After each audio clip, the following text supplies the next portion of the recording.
शनिवार की रात का श्राप। शनिवार की रात गांव के बाहर खंडहर वाली हवेली में कोई नहीं जाता था। लोग कहते थे कि वहां से बच्चों के रोने की आवाजें आती हैं।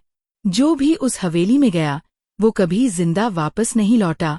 वही हवेली जहां कभी एक जमींदार रहा करता था। उसकी बीवी को संतान नहीं हो रही थी। एक तांत्रिक ने कहा, अगर शनिवार की रात किसी मासूम बच्चे की बलि दी जाए तो वंश चल सकता है। जमींदार ने तांत्रिक की बात मानकर अपने ही नौकर के बच्चे की बलि दे डाली।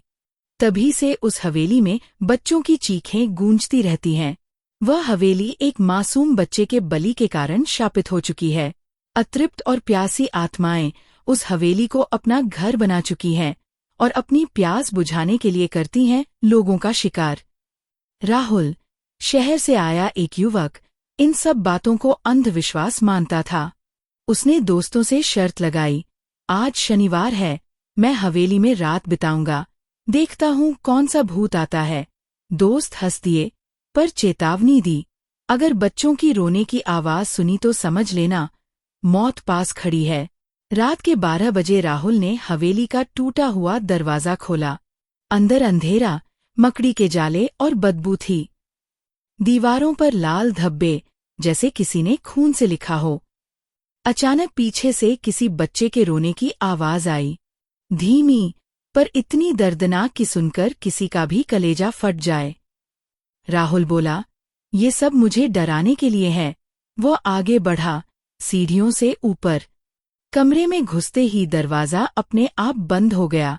राहुल ने टॉर्च जलाया और देखा कि दीवार पर बच्चों के हाथों के निशान थे, जो खून से बने हुए लग रहे थे। अचानक कोने में एक परछाई हिलने लगी। वो धीरे धीरे उसकी ओर बढ़ी। छोटे छोटे पैर, टूटी हड्डियों की आवाज, और फिर एक बच्चा। उसकी आंखें लाल और गला कटा हुआ। बच्चा हंसते हुए बोला, तू भी मेरे साथ खेलेगा। राहुल चिल्लाया और भागने लगा, पर हर जगह वही बच्चा खड़ा था। कभी सीढ़ियों पर, कभी खिड़की पर, कभी छत से उल्टा लटक कर, और हर बार वही आवाज, तू भी मेरे साथ खेलेगा। आखिर राहुल की चीख पूरे गांव में गूंज उठी। सुबह जब लोग हवेली पहुंचे तो दरवाजे पर सिर्फ उसका मोबाइल पड़ा था।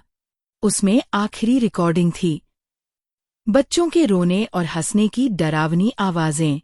तब से गांव में कहा जाने लगा, शनिवार की रात हवेली के पास मत जाना, वरना तुम्हें भी कोई बच्चा खेल के लिए बुला लेगा, और फिर तुम्हारा नाम सिर्फ हवेली की दीवारों पर खून से लिखा मिलेगा।